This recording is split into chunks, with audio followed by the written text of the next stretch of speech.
ಎರಡು ಶ್ರೇಷ್ಠವಾದ ವ್ಯಕ್ತಿತ್ವಗಳು. ಒಂದು ಕಡೆ ಯೇಸು ಸ್ವಾಮಿ, ಮತ್ತೊಂದು ಕಡೆ ಸ್ನಾನಿಕನಾದ ಯೋಹನಾನ್.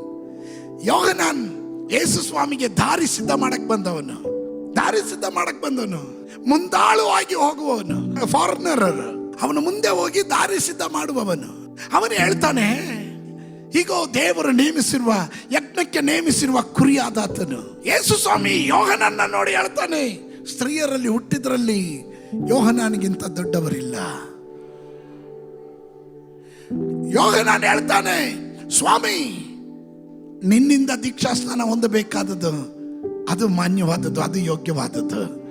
ನಾನು ನಿನಗೆ ದೀಕ್ಷಾಸ್ನಾನ ಮಾಡುವುದಲ್ಲ.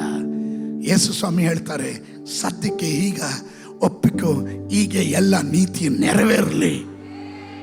Look at the understanding. ಇವತ್ತು ಸೇವಕರು ಒಬ್ಬರಿಂದ ಒಬ್ರು ಕಾಲೆಳೆಯೋದ್ರಲ್ಲಿ ಇರ್ತಾರೆ.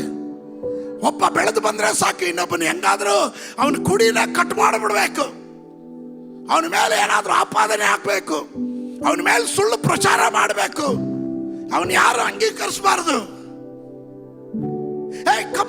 ಒಬ್ಬ ನಷ್ಟವಾದ್ರೆ ಅದು ದೇವರ ರಾಜ್ಯಕ್ಕಲ್ವ ನಷ್ಟ.